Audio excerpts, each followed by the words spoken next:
আপনার যদি সম্মতি থাকে আমি ফাতেমাকে বিয়ে করতে চাই।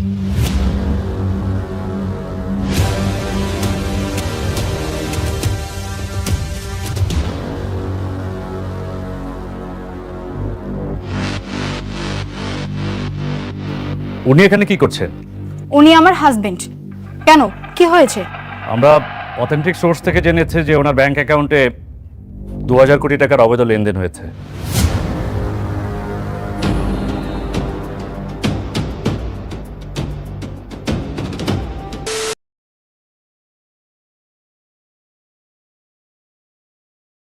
একটা প্রশ্ন দিয়ে শুরু করি আজকে। শুধু জানো তুমি বেঁচে আছে, এই অনুভূতিটা কেমন হবে? ভয়? হ্যাঁ। একাকিত্ব? অবশ্যই। কিন্তু সবচেয়ে বড় কষ্ট কোনটা জানো? সবচেয়ে বড় কষ্ট হলো তোমার পরিবার তোমাকে খুঁজছে, তোমার সন্তান বাবা বাবা বলে কাঁদছে। চলুন একটু সেই রাতের কথা ভাবি।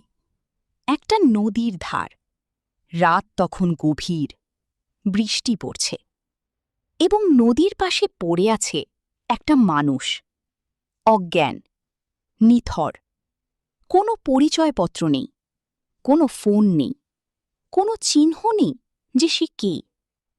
স্থানীয় কিছু মানুষ তাকে দেখতে পায়, তারা হাসপাতালে নিয়ে যায়, ডাক্তাররা তাকে বাঁচিয়ে তোলে, কিন্তু তার স্মৃতি আর ফেরে না। ডক্টরস বললেন রেট্রোগ্রিড অ্যামনিজিয়া, মানে সে তার শেহজাদ খান, কিন্তু সে নিজেই জানে না এটা। এখানেই এই ক্যারেক্টারটা এত ট্র্যাজিক, এত পাওয়ারফুল। এই বাড়ির মেয়ে, সহজ সরল আবেগপ্রবণ। সে গোলামকে ভালোবাসে, শুধু গোলামকে, তার কাজের লোক পরিচয় সহ। সে জানে না তার স্বামীকে, সে জানে না পেছনে কি আছে, কিন্তু সে ফিল করে এই মানুষটার মধ্যে কিছু একটা আছে। কিছু কল্পনা করুন, আপনার মা আপনার সামনে দাঁড়িয়ে, চোখে জল, হাত বাড়িয়ে আছে, এবং আপনি বলছেন, আমি তোমাকে চিনি না। এইটুকু ইম্যাজিনেশনই যথেষ্ট। হ্যাঁ, শেহজাদের আগে একটা বিয়ে ছিল, ফাতেমা তার প্রথম স্ত্রী, এবং তাদের একটা ছোট শিশু আছে। এই ক্যারেক্টারটা গল্পে আসি একটু পরে, কিন্তু আসার পর থেকে গল্পটা সম্পূর্ণ নতুন ডাইমেনশন পায়। কারণ এখন প্রশ্ন শুধু একটা না, গোলাম কি তার পরিচয় ফিরে পাবে? প্রশ্ন হয়ে যায় অনেকগুলো। গোলাম কি ঋতুকে বেছে নেবে নাকি ফাতেমাকে? শিশুটার কি হবে? সম্পত্তির কি হবে? এবং গল্পের একটা আর্লি সিন আছে, যেটা দেখতে গিয়ে আমি থমকে গিয়েছিলাম। গোলাম বাজারে গেছে, সাথে ম্যাডাম মানে ঋতু। একটা শাড়ির দোকানে ঢোকেন তারা। দোকানদার একটা শাড়ি দেখিয়ে বলে, ম্যাডাম, এটা দুবাই সিল্কের শাড়ি, গতকালকেই আমরা দুবাই থেকে ইম্পোর্ট করে এনেছি, এটা পরলে আপনাকে অনেক সুন্দর লাগবে। এবং ম্যাডামও মুগ্ধ হয়ে শাড়িটা দেখছেন। কিন্তু গোলাম শাড়িটা একটু দেখি বলে দেয়, ম্যাডাম, এটা দুবাই শাড়ি না, এ ডপ মারতেছে। এখন থিঙ্ক করুন, একজন কাজের লোক যে বস্তিতে থাকে, হোটেলে কাজ করেছে, সে কিভাবে জানে আসল দুবাই সিল্ক দেখতে কেমন? দোকানদার তো রেগে যায়, সে বলে, এই ফকিরের বাচ্চা জীবনে কি দুবাই শাড়ি চিনে? এই সিনটা আমার পার্সোনালি সবচেয়ে পছন্দের। ম্যাডাম শপিংয়ে গেছেন, গোলামও সাথে আছে। একটা শোরুমে কোনো একটা বিষয়ে ঝামেলা হয়।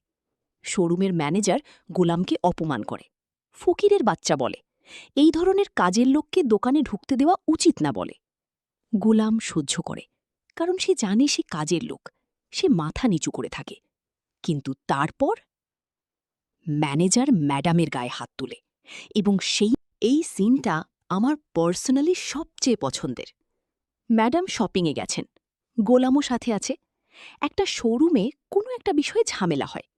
শোরুমের ম্যানেজার গোলামকে অপমান করে, ফকিরের বাচ্চা বলে, এই ধরনের কাজের লোককে দোকানে ঢুকতে দেওয়া উচিত না বলে।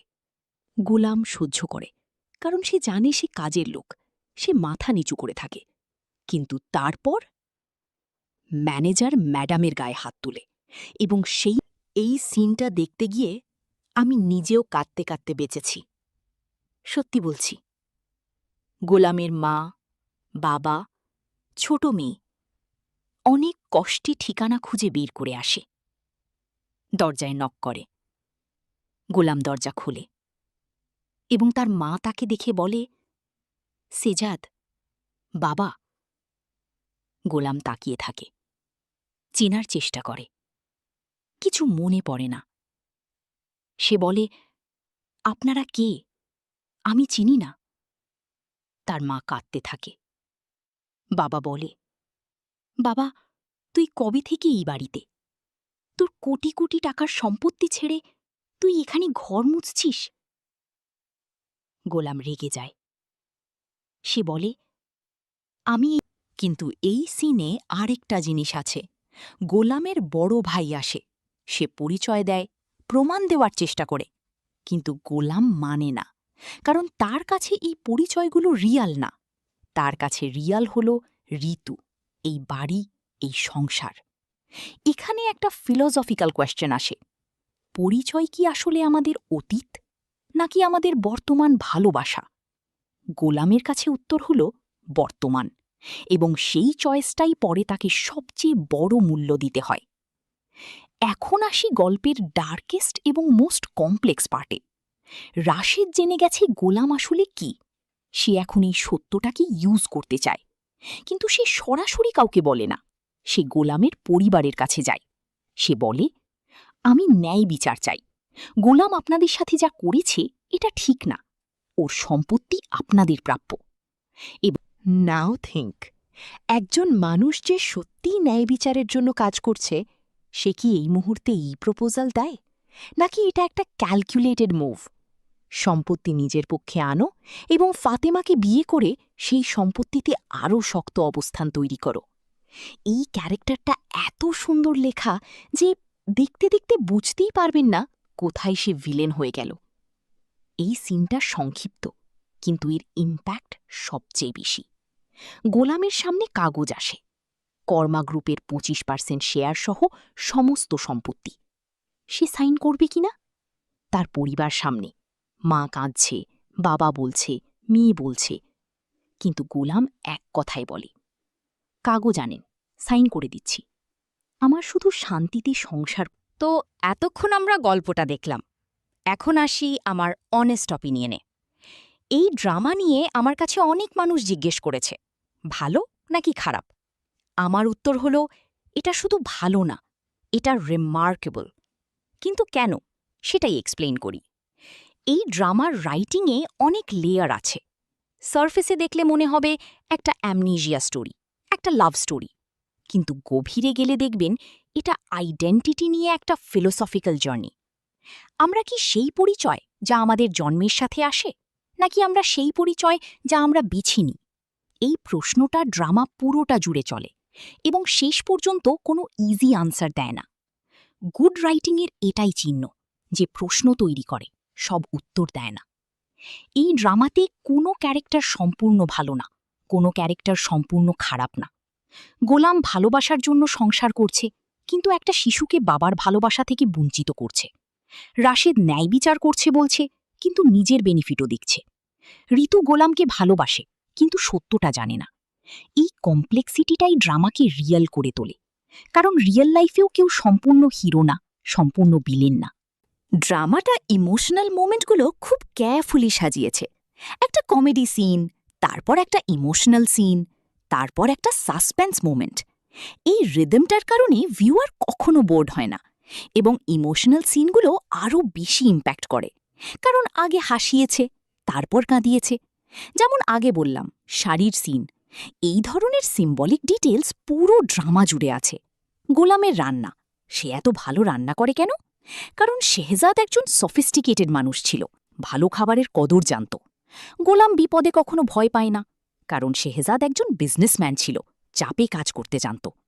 এই ছোট ছোট ডিটেলসগুলো নোটিস করলে ড্রামার আর একটা গভীরতা বের হয়, যা ভালো লাগেনি। শর্ট রিভিউ করতে গেলে উইকনেসও বলতে হবে। 1, কিছু সাইড ক্যারেক্টার অসম্পূর্ণ। মনির কাকার ক্যারেক্টারটা ইন্টারেস্টিং ছিল, কিন্তু তাকে ফুললি ডেভেলপ করা হয়নি। তার নিজের একটা স্টোরি থাকতে পারত। 2, কিছু সিন রাশড। সাইন করার সিনটা একটু বেশি দ্রুত হয়ে গেছে। এত বড় ডিসিশন এত সহজে? এখানে আর একটু টাইম নেওয়া দরকার ছিল।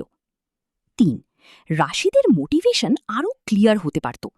রাশিদ কি সত্যিই ভালো মানুষ নাকি সম্পূর্ণ ভিলেন, এটা শেষ পর্যন্ত পুরোপুরি ক্লিয়ার হয় না। কেউ বলতে পারেন এটা ইন্টেনশনাল, কিন্তু আমার মনে হয়েছে একটু আরও ক্ল্যারিটি থাকলে ভালো হতো।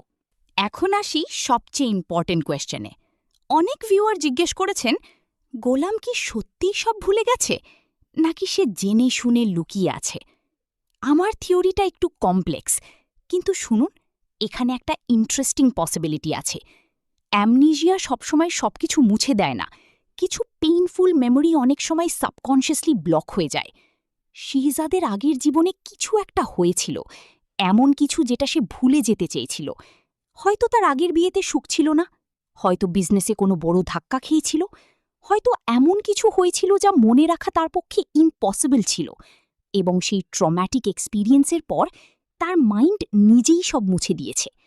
এটাকে বলে dissociative amnesia, real psychological phenomenon. আর এটাই আমার ফেভারিট থিওরি। কি যদি গোলাম আসলে জানে সে কে?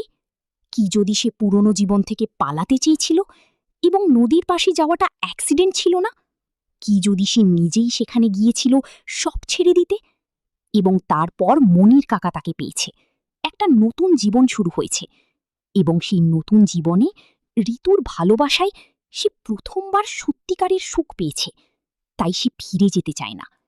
এই থিওরিটা যদি সত্যি হয়, তাহলে গোলাম একটা ট্র্যাজিক হিরো যে নিজের মুক্তির জন্য পালিয়েছিল এবং পালাতে গিয়ে নতুন একটা জীবন পেয়েছে, কিন্তু সেই পালানোর মূল্য দিতে হয়েছে তার শিশু সন্তানকে, তার পরিবারকে, তার পরিচয়কে।